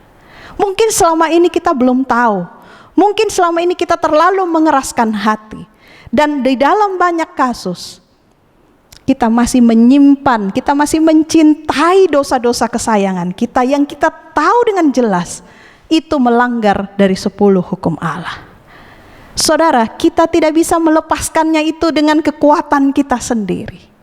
Oleh karena itu saudara, saya mau mengajak saudara-saudari sekalian yang menyaksikan tayangan ini, maukah kita sama-sama berdoa untuk meminta kuasa agar Tuhanlah yang menyanggupkan kita untuk menurut kepada hukum-hukum-Nya, memberikan kita kuasa agar ketika kita menurut kepada hukum-Nya, kita tidak merasa terbeban, tetapi kita akan merasakan berkat-berkat dari sorga, damai sejahtera dari sorga menyertai kita. Kalau saudara mau untuk mengambil satu komitmen, Tuhan, saya mau menurut kepadamu, karena Engkaulah segalanya bagi saya, dan tidak ada yang lain. Jika saudara mau, mari kita tunduk kepala, kita berdoa. Ya Tuhan, Bapa kami yang di surga, kami bersyukur dan berterima kasih ya Tuhan, karena kami tahu pelajaran pada hari ini pun bukan secara kebetulan. Kami tahu siapa diri kami. Kami manusia yang terlalu sering jatuh ke dalam dosa, melanggar hukum Tuhan. Dan ampuni kami Tuhan, seringkali kami malah lebih mencintai dosa daripada mengasihi Engkau. Tapi saat ini Tuhan, kami mau datang kepadamu untuk kembali mengatakan bahwa Tuhan, sanggupkan kami untuk bisa menjadikan Engkau sebagai segalanya yang ada di dalam hidup kami. Berikan kami kuasa untuk bisa menurut kepada hukum-hukum-Mu, agar hidup kami menjadi selaras dengan kehendak dan rencana Tuhan, sehingga hidup kami diberkati dan kami bisa menjadi terang bagi orang-orang yang ada di sekeliling kami. Ya Tuhan, secara khusus hamba-Mu ingin berdoa kepada setiap orang yang saat ini menyaksikan tayangan ini, yang saat ini sedang bergumul dengan satu dosa, yang dia sudah tahu ini dosa, dan dia rindu untuk bisa lepaskan, tetapi kuasa roh jahat masih lebih kuat daripada kuasanya. Oleh karena itu Tuhan, kami mengundang Engkau, hamba-Mu berdoa untuk setiap orang yang saat ini sedang bergumul untuk dosa tertentu. Ya Tuhan, tinggallah di dalam hati mereka.